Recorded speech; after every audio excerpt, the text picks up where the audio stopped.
नई नई मेहरा रूबा एकदम नया नया गौना बा वाह नई नई बीमारी पकड़ ललस वाह मतलब रोगा ही रहल खा दुल्हनिया कहो भैया नई नई शादी भइल बा नया नया बीमारी गिरो के पकड़लस का यही कलैया में करे मुचुक पड़ गई वाह मतलब झटका लग गया तुम जानत हो तो बताए जा तू ही हम चुप हो जाए क्या करे तो भैया अरे तो हंसे हमसे ये लोग समझदार यहाँ बैठल हुआ वाह इतना समझदार रहता लोग तो ठंडे में रजाई में रहता क्या रहता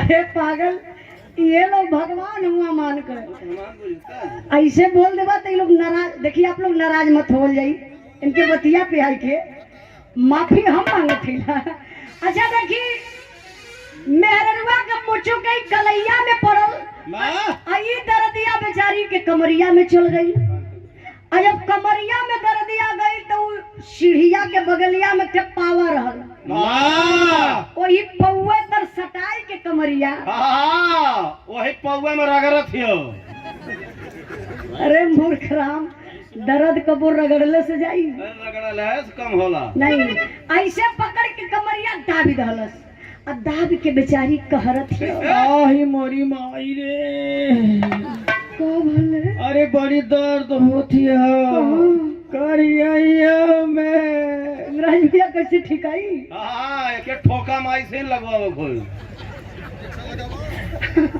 ऐसे पकड़ के कमरिया बैठल बा सोचत में कैसे कहीं लोहरी नदिया के बोलौलस वही से कहलस का हो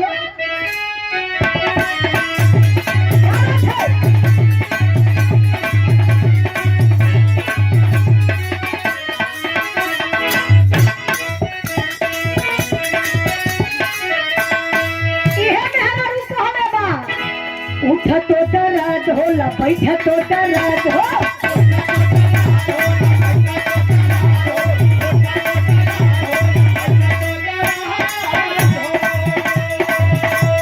तारा नीरा दैया दैया हमारो मरद हो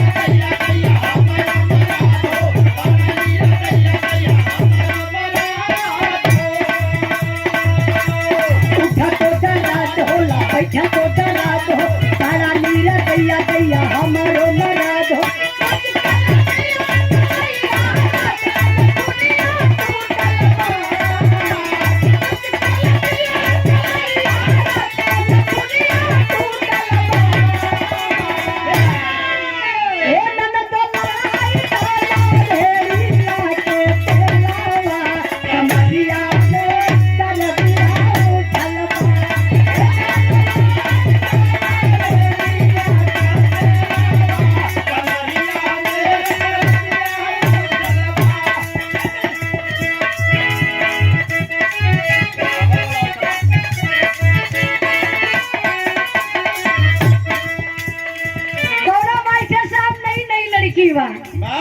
देखा एकदम नई लड़की के नई नई मेहरारू की बात रही काहे से मेरे मास्टर साहब पुरान बाती पर इनकर खोपड़ा जो ना थोड़ा से काम कम कर देला कोनो नई नई लड़की आई गई पप्पई से गांव में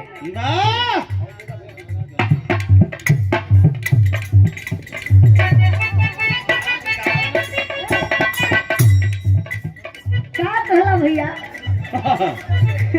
यो मिजाजे में पूरा वाह 20 रुपया बचल रही 100 में से 20 को बचल रही जो हमारे जेबा में आई गई बहुत बहुत भैया के प्रणाम आशीर्वाद का चाह रही सब भाई इनके नमस्ते प्रणाम बा बेचारी लड़की बा शहर का पार कटौले बा चश्मा लगौले बा मास्टर साहब अच्छा तो दूठे बुढ़ऊ दादा धोखा खाई गेले वाह लड़के ने कहा उसे नहीं सुना पहले बात देखा आज के नौजवान भाई लोग तो ड्रेस के बारे में जानत हुआ फैशन के बारे में जानत हुआ मॉडल के बारे में जानत हुआ लेकिन दूर थे बुढ़ऊ दादा यही दादा मत समझ ला बुढ़ा रहा है आज दादा के मजा आई को हर रोजो सटावत हियो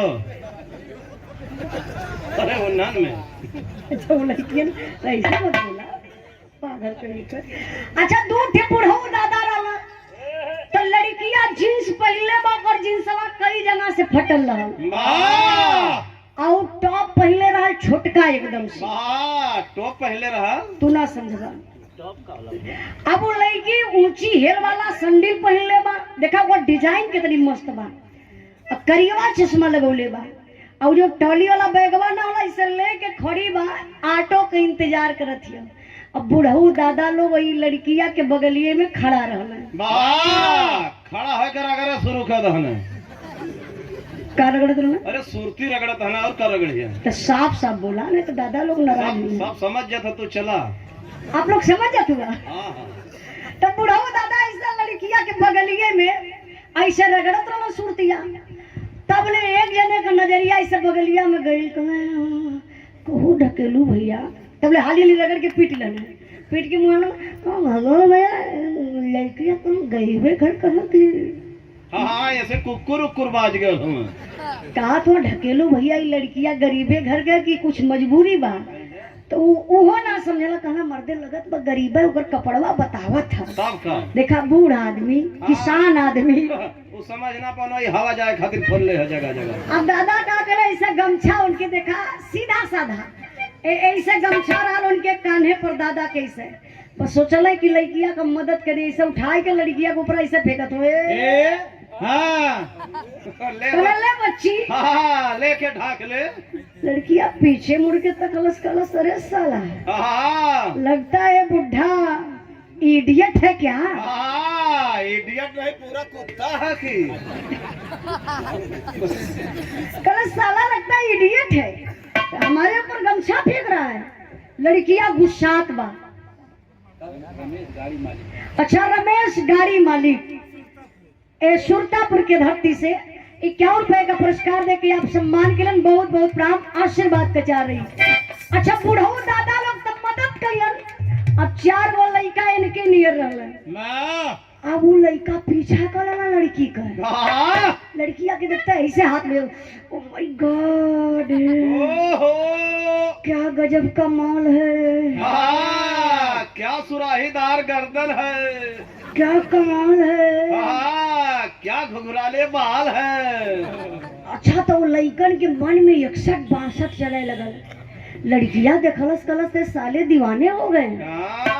तब वो कहत बका कहले बमैतर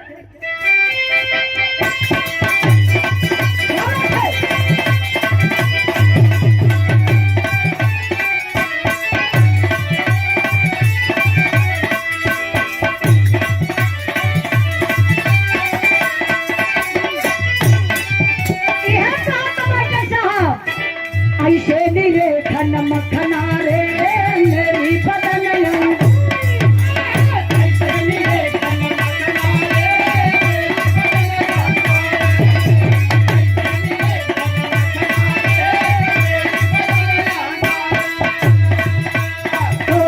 छोरा तू लगता है रखना हमसे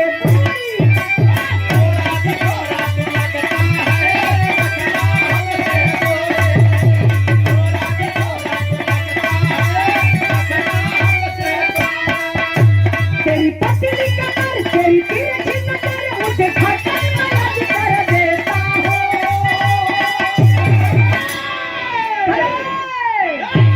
यादव जी का बेटा हूँ चिल्ला चिपक के लेता हूँ।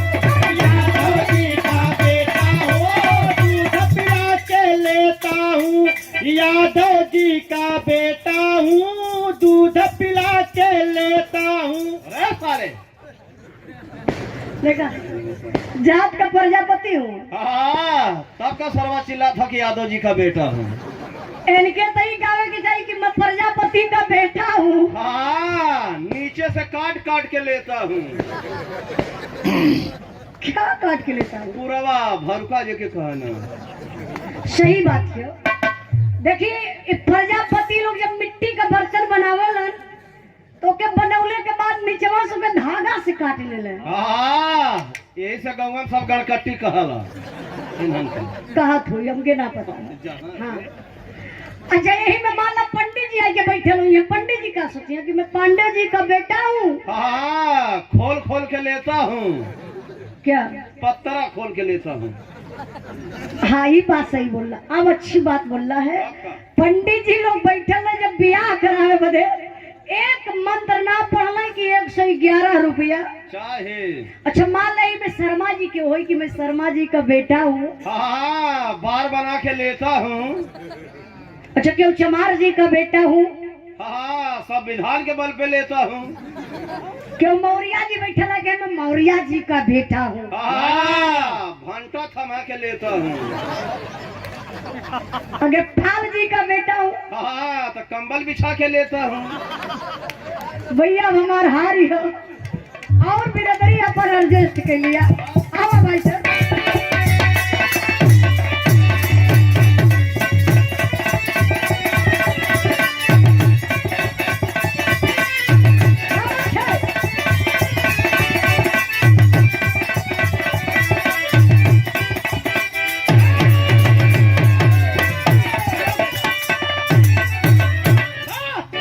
अच्छा देखी धुन तराना क्षण भर का आनंद होला।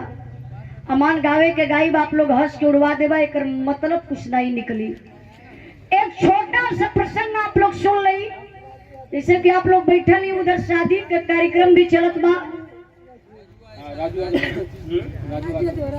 राजू यादव राज, बड़े भैया राजू यादव राज की तरफ से 51 रुपए का पुरस्कार, बहुत बहुत प्राण आशीर्वाद का चाह रही।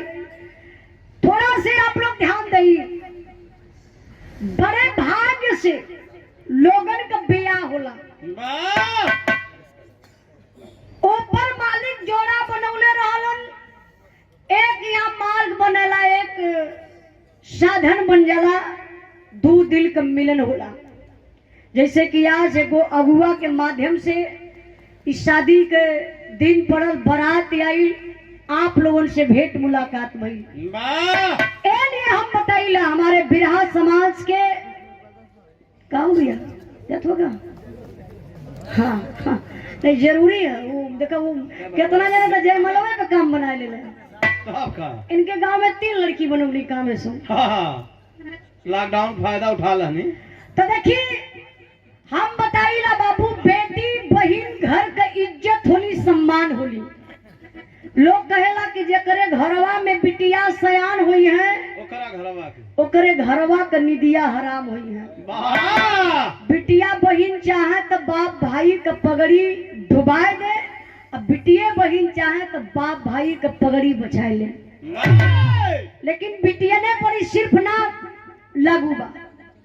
आज के हमारे जो नौजवान भाई लोग हैं, आप लोगों से भी हाथ जोड़ के निवेदन है, जरा ध्यान दीजिएगा भैया भैया भैया। ए भाई बतिया सुनाई भी रहा, ऑर्केस्ट्रा थोड़ी ना हो। तब का कि जियो रजा मजा आई गई, टंगरी हिला दलस तो ना, मतलब बात सुनबा कई। अब ये उम्र बहुत खतरनाक हो। आप लोगों का बिया भला कि ना इंस्टाग्राम चलाते हो या फेसबुक चलाते हो या मैसेंजरवा से प्यार हो जाता है। वाह ये से लाइन छुआवल जाती है आखिरी। बताओ यही लिए हम बताओ थे। अरे माई बाबू को बहुत बड़ा अरमान रहेला, जब बेटी बेटा के पैदा माई बाप करलन। भैया पीली बंडी वाला हंसत हुआ सही है, लेकिन हंसले के बाद पावर ब्रेक झटके में। हाँ जेकरे ना रहे तो माथे में झोंकी पूरा। देखिए अब भैया लोगों ने बात बताओ थी भाई, हम नेट पर देखली कल एक लड़की इंस्टाग्राम से प्यार भलो के लड़की रहल या बिहार का, आप लोग सर्च भी कर सकल, नेट पे देख लिया। बिहार छपरा का लड़की अब प्यार कैले बा गोरखपुर के लड़का से, यूपी में। वाह बहुत दूरी नहीं है, तो दूरी की बात नहीं है। इंस्टाग्राम से प्यार होगा लड़का, उनके कल मैं इंजीनियर हूँ, यो सोचली पाई गली सतिये में इंजीनियर बियाह कर ली। लड़का 60,000 रुपया लड़की से रहलस अपने अकाउंट में, बनारस में बुलाई के बियाह कई के इनके छोड़ दिल घरे। गईली छपरा। 3 साल से प्यार चलत रहा, यही 22 तारीख को बियाह रहा, 22 फरवरी के। और लड़का रोज बात करो तो कहियो ना बतौलस, पता कहिया चलल ओकर दोस्त कोनो इंस्टाग्राम पे कार्डवा पोस्ट कर दलस। जब वो 21 के देखली कहली अरे बाप रे, ये तो जिससे मैं प्यार करती हूँ, जो मुझसे शादी किया उसकी शादी पड़ गई है, बारात लेकर जा रहा हूँ। वहां से भागल भागल अली गोरखपुर में जाए के बारात लोग रुकवा दिलस। 7 बजे पहुंचल, बारात का तैयारी होती है, दुल्हा गई जेले में, छोटके भाई से मतलब बियाह हो गया। तब तो चला भाई फायदा उठावे का करेगा। ए लिए हम आप लोगों से हाथ जोड़ के है निवेदन करब, हमारे जो नौजवान भाई लोग हैं, फेसबुक जो चलाते, इंस्टाग्राम चलाते, ये प्यार में बड़ा खतरा बा। पागल कहीं का। डरवावा मत इसे। ये प्यार में खतरा बा। माई बाप बड़ा अरमान लेके पैदा करो ना बिटिया बेटवा के, लेकिन बेटी बेटा माई के कस्टडी में कब तक रहल? 12 साल तक। 13, 14, 15 लगल कि छलांग मार दी। तब चौकरा शुरू कर देना एकदम। लेकिन ये बियाह देखा जो हम बतावे चलत बानी, ब्रह्मा जी का लड़की विश्वकला जब घर में सयान हो गई तो ब्रह्मा जी के बड़ा टेंशन हो गया कि बिटिया का शादी कहीं बढ़िया घर बर देख के कर देंगे। अच्छा शादियां कहाँ करत होंगे? विश्वकर्मा भगवान के साथ ही शादी हो गई। अच्छा शादी जब हो गई तब विश्वकला ससुराल गई। कुछ दिन बीतल, एक दिन रात का बेला हम विश्वकला गईली अपने पति विश्वकर्मा भगवान के रूम में। जब सूते बदे तो अपने पति के धीरे धीरे इसे पैरवा दबावत है विश्वकला। मेहरान के काम लेवे के रहत ऐसा काम होला। ऐसे धीरे धीरे पैर, हाँ सही बात है। अगर मेहरारू देख लवस कि पड़ोसन के कान में झुमका 3 तल्ला हो तो वो कही है सिंटुआ का पापा देखा हमहू के 3 तल्ला चाहिए। मंगला वो पहले रहली है। अच्छा मंगला वो पहले है तो सिंटू कमाई जरूर पहरी है। भले मुंह देखा लखना रहा। भाई होश में रहा, अपने औकात में बोला, होश में रहा।